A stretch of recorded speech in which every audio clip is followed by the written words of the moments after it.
के साथ सौम्य अवस्थी बुलेटिन की शुरुआत करेंगे और बात करेंगे उत्तर प्रदेश की, जहां मुख्यमंत्री योगी आदित्यनाथ का आज दिल्ली का दौरा है। यूपी सदन पहुंचेंगे मुख्यमंत्री, शाम 4:30 बजे पहुंचेंगे सीएम योगी आदित्यनाथ।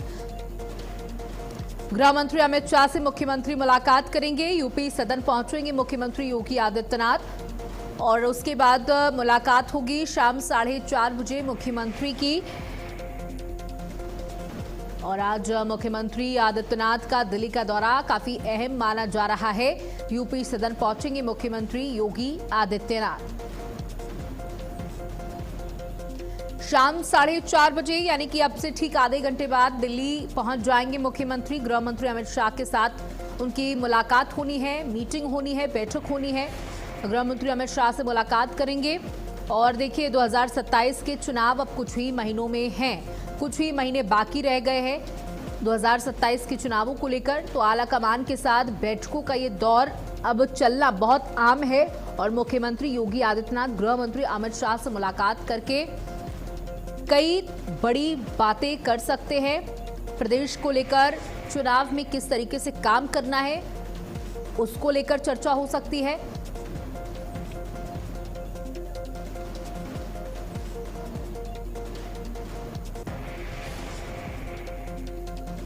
तो सीएम योगी आदित्यनाथ का आज का ये दिल्ली दौरा काफी अहम माना जा रहा है। गृह मंत्री अमित शाह के साथ उनकी मुलाकात होनी है। शाम 4:30 बजे वो पहुंच जाएंगे। अब से ठीक आधे घंटे बाद मुख्यमंत्री योगी आदित्यनाथ पहुंचेंगे दिल्ली और दिल्ली का ये दौरा उनका पहले से ही प्रस्तावित था। गृह मंत्री अमित शाह के साथ मुलाकात करेंगे। हालांकि इसे एक शिष्टाचार भेंट के रूप में जरूर देखा जा रहा है, लेकिन इसमें कोई दो राय नहीं है कि 2027 के चुनाव नजदीक हैं और लोकसभा चुनावों में जो नतीजे सामने आए थे वो दोबारा से रिपीट ना हो। भारतीय जनता पार्टी उत्तर प्रदेश में कहां कमजोर है उसको परखा जाएगा और जो रिपोर्ट है जो अभी तक प्रदेश की तैयार हुई है वो गृह मंत्री के सामने रखेंगे।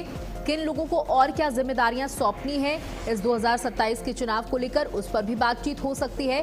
साथ ही प्रदेश के अंदर जो विकास परियोजनाएं चल रही हैं उसकी जानकारी मुख्यमंत्री दे सकते हैं। कल देखिए एक बहुत बड़ा विकास का काम हुआ है जहां कानपुर लखनऊ एक्सप्रेसवे का उद्घाटन किया गया। गृह मंत्री के सामने वो भी रखा जा सकता है क्योंकि रक्षा मंत्री और सड़क परिवहन मंत्री नितिन गडकरी, मुख्यमंत्री योगी आदित्यनाथ तीनों उस दौरान मौजूद थे।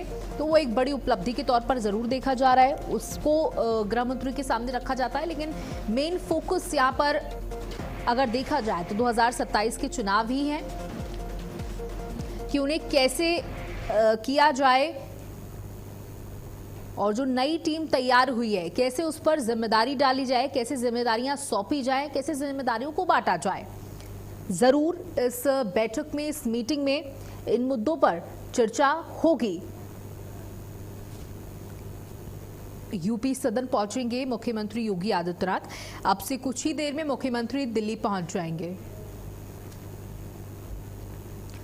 देखिए कौन कौन से बड़े मुद्दे पर चर्चा करेंगे इस बात की जानकारी नहीं है, लेकिन अगर देखा जाए तो 2027 के ही चुनाव नजदीक हैं और उन पर मंथन और चिंतन का सिलसिला शुरू हो चुका है कि किस तरीके से आगे काम किया जाएगा, किस तरीके से योजनाएं तैयार की जाएंगी जो धरातल में उतारनी है, किन किन मुद्दों को लेकर विपक्ष को घेरना है। इन तमाम बातों को लेकर माना जा रहा है कि मुख्यमंत्री गृह मंत्री के साथ इस पर बातचीत कर सकते हैं। और हमारे साथ हमारे सहयोगी स्नेह कमल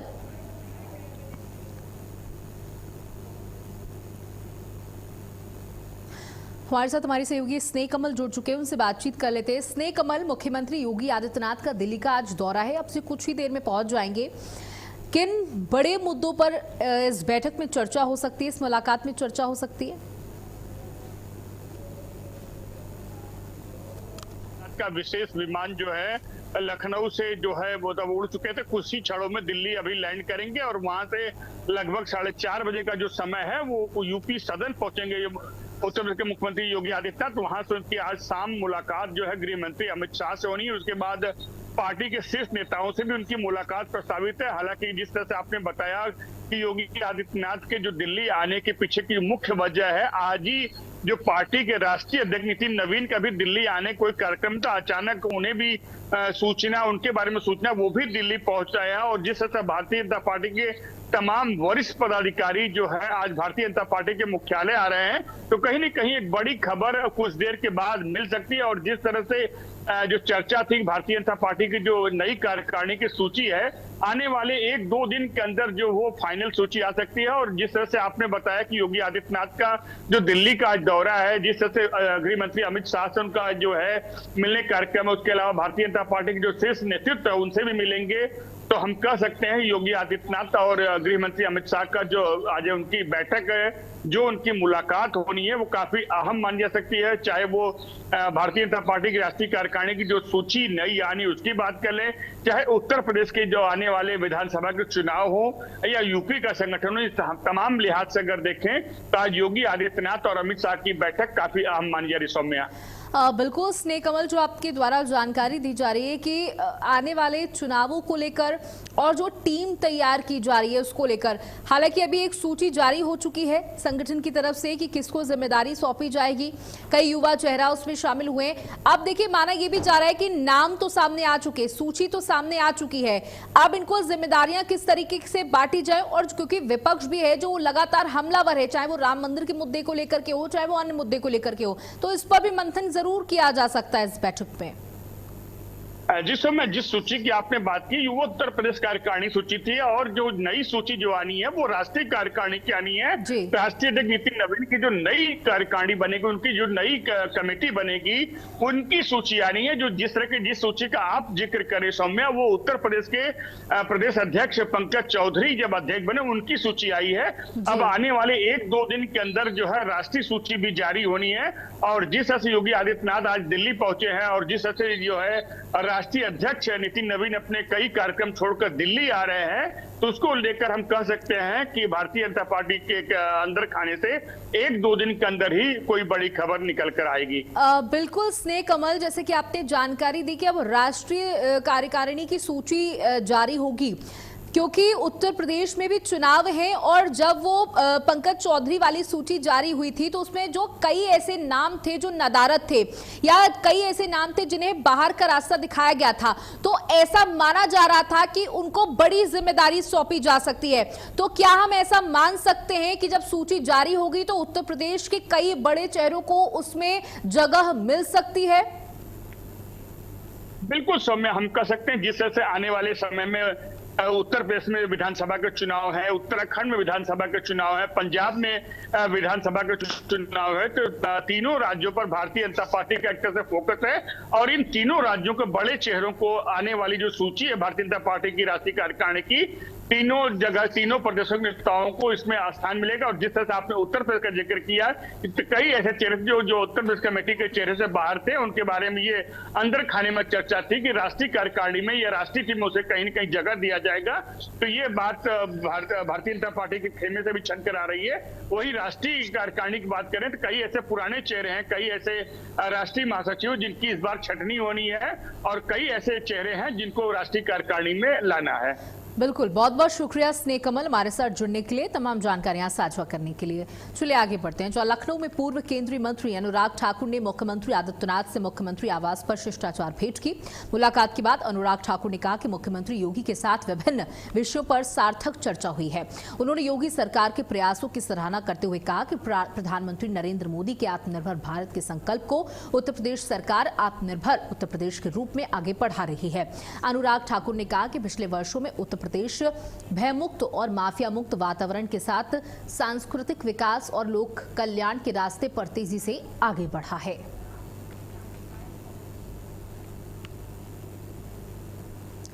तो आत्मनिर्भर उत्तर प्रदेश पर यहां पर सार्थक चर्चा की गई। अनुराग ठाकुर और मुख्यमंत्री योगी आदित्यनाथ के बीच में ये चर्चा हुई और योगी सरकार के कामों को, योगी सरकार के काम के पैटर्न को अनुराग ठाकुर ने सराहा और जमकर यहां पर तारीफ भी की। तो मुख्यमंत्री के आवास पर ये मुलाकात हुई थी। अनुराग ठाकुर जो भारतीय जनता पार्टी के एक बड़े चेहरे हैं, उनके द्वारा मुलाकात की गई योगी आदित्यनाथ से। और योगी आदित्यनाथ के जो काम करने के तरीके हैं, उनके जो मॉडल है, विकास मॉडल है, उसकी जमकर अनुराग ठाकुर के द्वारा तारीफ की गई और उसे एक शिष्टाचार भेंट के रूप में देखा गया और बताया गया कि एक शिष्टाचार भेंट थी।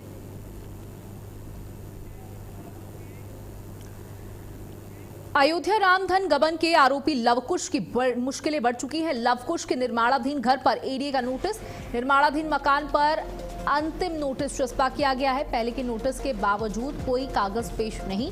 लवकुश की पत्नी सुप्रिया मिश्रा ने कागज नहीं दिखाए। एडीए ने कल तक पेश होने का आखिरी मौका दिया।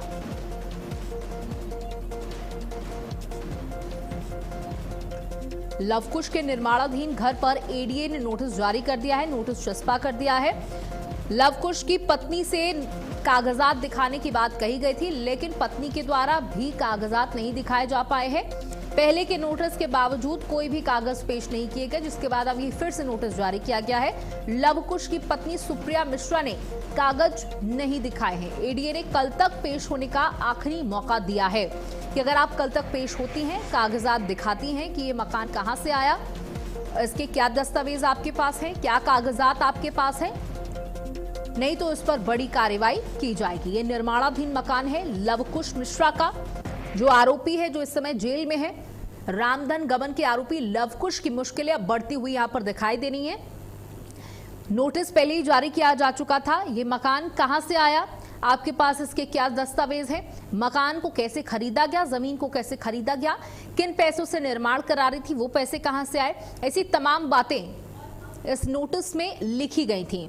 और ये पैसा कहां से आया, क्या इसके दस्तावेज आपके पास हैं या नहीं है, जमीन के कागजात कहां हैं, उन सभी मुद्दों को लेकर के ये नोटिस जारी किया गया था। लेकिन अभी तक पत्नी सुप्रिया मिश्रा के द्वारा भी कोई कागजात नहीं दिखाए गए हैं और आखिरी मौका दिया गया है कल तक का, कि कल तक आप पेपर दिखाएं, कागजात दिखाएं, दस्तावेज दिखाएं कि ये जमीन कहां से आई, कैसे खरीदी गई। अगर कल भी वो पेश नहीं होती है कागजात के साथ, तो इस मकान पर बड़ी कार्रवाई की तैयारी होगी। तो देखिए, दिन प्रतिदिन ये मामला जो है वो बढ़ता चला जा रहा है, दायरा जांच का भी बढ़ाया जा रहा है। और जो ये आरोपी हैं, जो पुलिस की इस समय रिमांड में है, पुलिस की गिरफ्त में है, उनसे रोजाना पूछताछ की जा रही है और कई विषय पर स्थिति जो है वो स्पष्ट हो चुकी है कि किस तरीके से चोरी की गई। रामधन गबन के आरोपी लवकुश की मुश्किलें यहां पर बढ़ती दिखाई दे रही हैं। लवकुश के निर्माणाधीन घर पर एडीए का नोटिस। लखनऊ पुलिस के पूर्वी जोन में स्थापना बोर्ड की बैठक के बाद कई उप निरीक्षकों के तबादले किए गए।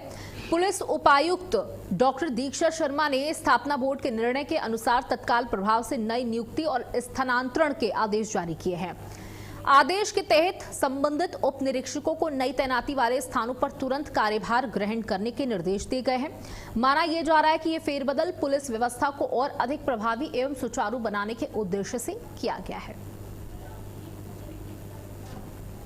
तो पूर्वी जोन के कई उप निरीक्षकों का तबादला कर दिया गया। स्थापना बोर्ड की बैठक के बाद यह आदेश जारी किया गया है, जहां डीसीपी डॉक्टर दीक्षा शर्मा ने ट्रांसफर आदेश जारी किए हैं। तत्काल प्रभाव से नई तैनाती लागू की जाए। लखनऊ पुलिस ने भी बड़े फेरबदल किए। देखिए, कल से लगातार फेरबदल का सिलसिला जारी है। 182 पीसीएस अधिकारियों के फेरबदल किए गए हैं और अब यहां पर प्रशासनिक स्तर पर भी फेरबदल देखे जा रहे हैं। स्थापना बोर्ड की बैठक के बाद यह आदेश जारी किया गया है। डीसीपी डॉक्टर दीक्षा शर्मा ने ये ट्रांसफर के आदेश 10 ट्रांसफर के आदेश जारी किए। तत्काल प्रभाव से तैनाती लागू की गई है।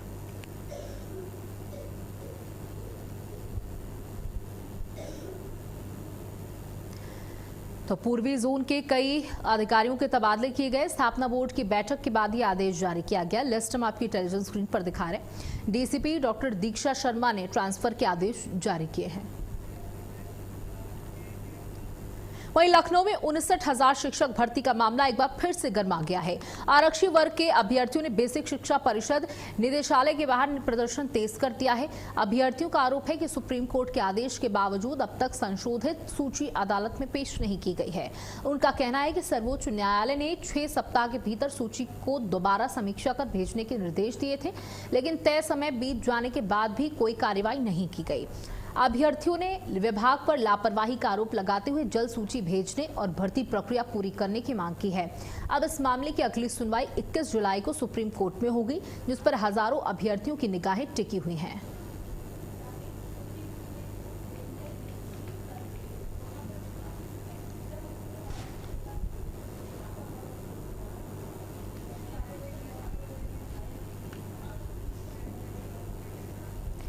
वहीं गाजियाबाद के मधुबन बापूधाम थाना क्षेत्र के संजय नगर सेक्टर 23 में पिंक बूथ के बाहर 22 वर्षीय युवक की मौके पर मौत के बाद पुलिस आपातकालीन सहायता व्यवस्था पर सवाल उठा रहे हैं। मृतक की पहचान बिहार के सीवान निवासी राजकुमार के रूप में हुई है। परिजनों का आरोप है कि ऑटो चालक से विवाद के बाद युवक मदद के लिए पिंक बूथ पहुंचा, लेकिन समय पर सहायता नहीं मिली और ज्यादा खून बहने से उसकी मौत हो गई। पुलिस ने मामले की जांच के लिए टीम गठित कर दी है। वायरल वीडियो और घटना के सभी पहलुओं की जांच की जा रही है। तो जांच रिपोर्ट के बाद बड़ी कार्रवाई की जाएगी। पिंक बूथ के बाहर युवक की मौत का मामला सामने आया है, जहां मदद में देरी के आरोपों से पुलिस घिरी हुई है। लोगों का कहना है कि पुलिस को पहले ही सूचित किया जा चुका था कि इस तरीके का मामला है, लेकिन पुलिस ने मदद देरी से की, इस वजह से युवक की जान गई। मधुबन बापूधाम थाना क्षेत्र में स्थित पिंक बूथ पर एक युवक पहुंचता है। वहां पर पुलिस से गुहार लगाता है और इसी बीच पिंक बूथ पर मौजूद पुलिसकर्मी उसकी सुनवाई नहीं करते हैं, कथित तौर पर यह कहा जा रहा है। और उसके बाद पिंक बूथ पर बड़े शीशे पर वो युवक हाथ मारता है, जिससे उसका हाथ चोटिल हो जाता है और ज्यादा रक्तस्राव की वजह से उस युवक की मौत हो जाती है। अब उस युवक के परिजन लगातार पुलिस पर यह आरोप लगा रहे हैं कि पुलिस उन्हें उपचार के लिए समय पर ले जाती तो आज युवक जिंदा रहता। युवक की पहचान सीवान के 22 वर्षीय राजकुमार के रूप में हुई है। वो एक ऑटो चालक से परेशान था, ऑटो चालक उसे परेशान कर रहा था, मारपीट कर रहा था और वो पुलिस से गुहार लगाने के लिए पिंक बूथ पर पहुंचा था। वहां पर वो पुलिस को अपनी ओर आकर्षित करते हुए शीशे पर हाथ मारता है, जिससे वो चोटिल हो जाता है और उसके बाद रक्तस्राव होने की वजह से उसकी मौत हो जाती है। हालांकि परिजनों के द्वारा गंभीर आरोप पुलिस पर लगाए जा रहे हैं, लेकिन इस पूरे मामले को लेकर उच्च अधिकारियों के द्वारा टीमों का गठन किया गया है। जांच की बात कही गई है। देखने वाली बात यह होगी कि पुलिस की जांच में क्या खुलासा होता है। जितेंद्र भाटी, भारत अपडेट, गाजियाबाद। वहीं हरदोई में महिला थाने के बाहर पति और पत्नी के बीच बाइक को लेकर जमकर विवाद हो गया। दहेज में मिली बाइक को लेकर दोनों पक्षों में कहासुनी इतनी बढ़ गई कि सड़क पर ही हाथापाई शुरू हो गई। पत्नी का आरोप है कि शादी के बाद ससुराल पक्ष कार की मांग को लेकर उसे प्रताड़ित कर रहा था और उसके साथ मारपीट भी की गई। महिला ने बताया कि बाइक उसके नाम पर रजिस्टर्ड है, इसलिए वह उसे वापस मांग रही थी। विवाद के दौरान दोनों ने एक दूसरे का कॉलर पकड़ लिया, जिसका वीडियो सोशल मीडिया पर वायरल हो रहा है। पुलिस मामले की जांच कर रही है।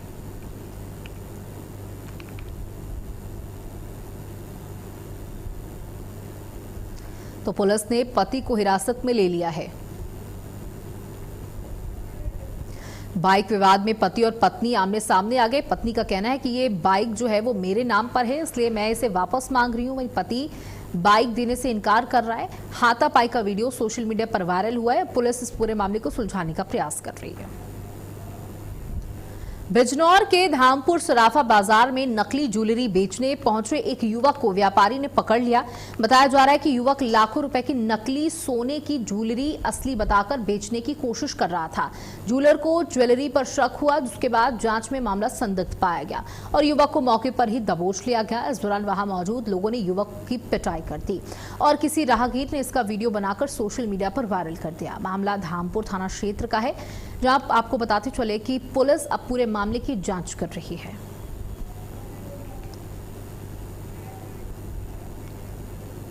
कौशाम्बी में मझनपुर थाना क्षेत्र के बड़ेसर गांव में आग लगने से एक गरीब परिवार का आशियाना जलकर राख हो गया। बताया जा रहा है कि चूल्हे पर खाना बनाते समय उठी चिंगारी ने देखते ही देखते पूरी झोपड़ी को अपनी चपेट में ले लिया। आग में घर में रखा अनाज, कपड़े, बर्तन, अन्य घरेलू सामान जलकर नष्ट हो गया। ये झोपड़ी 100 वर्ष से अधिक उम्र के जगन्नाथ सरोज की थी। सूचना पर पहुंची फायर ब्रिगेड की टीम ने कड़ी मशक्कत के बाद आग पर काबू पाया। हादसे में कोई जनहानि नहीं हुई, लेकिन पीड़ित परिवार के सामने रहने और रोजमर्रा की जरूरत का संकट अब खड़ा हो गया है।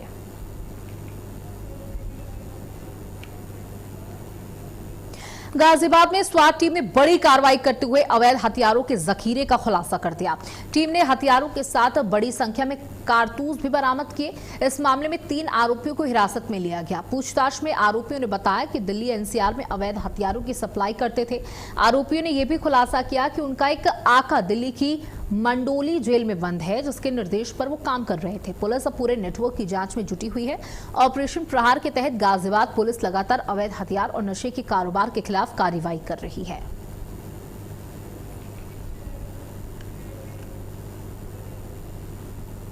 टीम के जरिए अवैध हथियारों का जखीरा बरामद किया गया है। स्वाट टीम ने 3 आरोपियों को भी गिरफ्तार किया है। ज्यादा जानकारी के लिए हमारे साथ मौजूद हैं एडीसीपी बात करने के लिए। सर, किस तरीके से इन अवैध हथियारों का जखीरा बरामद हुआ है, कौन आरोपी हैं, ऑपरेशन प्रहार कहां तक पहुंचा है? देखिए, जनपद में ऑपरेशन प्रहार हमारा अवैध मादक पदार्थ व अवैध असलों के विरुद्ध प्रचलित है, जिसमें यदि मैं 6 महीने की बात करूं तो आयुध अधिनियम या अवैध असले के विरुद्ध हमारे द्वारा अब तक इन 6 महीनों में 100 मुकदमे पंजीकृत किए गए हैं, जिसमें 157 अभियुक्तों के विरुद्ध कार्रवाई हुई है।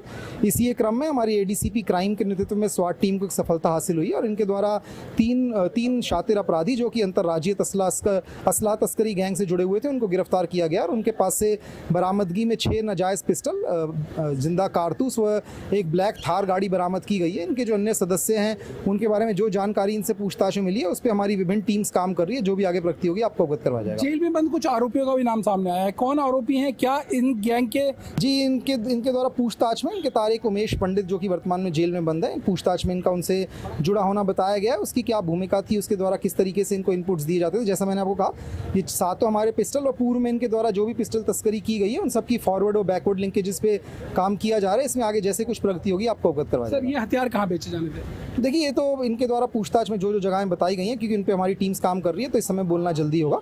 निश्चित रूप से स्वाट टीम व एडीसीपी क्राइम साहब के नेतृत्व में जो टीम हमारी लगी हुई थी, उन्होंने एक बेहतरीन काम किया गया और इसके लिए इनको निश्चित रूप से अवार्ड दिया जाएगा। तो हमारे साथ में एडीसीपी श्री नैयर, उन्होंने बताया कि जो स्वाट टीम है उनको भी पुरस्कृत किया जाएगा और जिस तरीके से अवैध हथियारों का जखीरा बरामद किया गया है, ऑपरेशन प्रहार लगातार आगे भी जारी रहेगा। जितेंद्र भाटी, भारत अपडेट, गाजियाबाद। मैनपुरी में गांव के बीच खुले नए शराब ठेके को लेकर महिलाओं का गुस्सा सड़क पर उतर आया। थाना दनाहार क्षेत्र के ग्राम गड़िया की महिलाओं ने जिलाधिकारी को ज्ञापन सौंपकर ठेका तत्काल बंद कराने की मांग की। महिलाओं का कहना है कि ठेका गांव के मुख्य रास्ते पर होने से छात्राओं, महिलाओं और बच्चियों की सुरक्षा पर खतरा बढ़ गया है। उनका आरोप यह है कि यहां जुटने वाले शराबियों की वजह से अभद्रता, घरेलू विवाद और मारपीट जैसी घटनाएं बढ़ रही हैं। वहीं युवाओं में भी शराब की लत बढ़ने की चिंता जताई गई है। मामले को गंभीरता से लेते हुए डीएम ने जिला आबकारी अधिकारी को जांच के निर्देश दिए हैं। आबकारी विभाग का कहना है कि टीम मौके पर पहुंचकर जांच करेगी और नियम अनुसार कार्रवाई की जाएगी।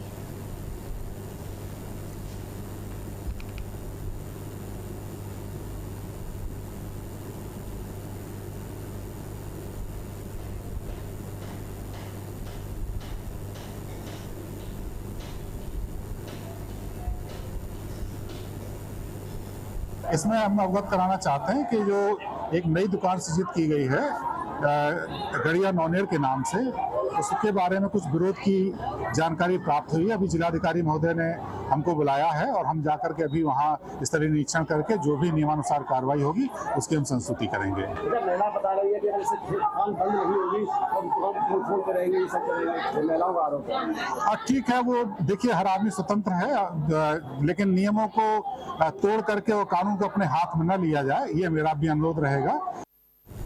और इसी के साथ इस बुलेटिन में इतना ही। नमस्कार।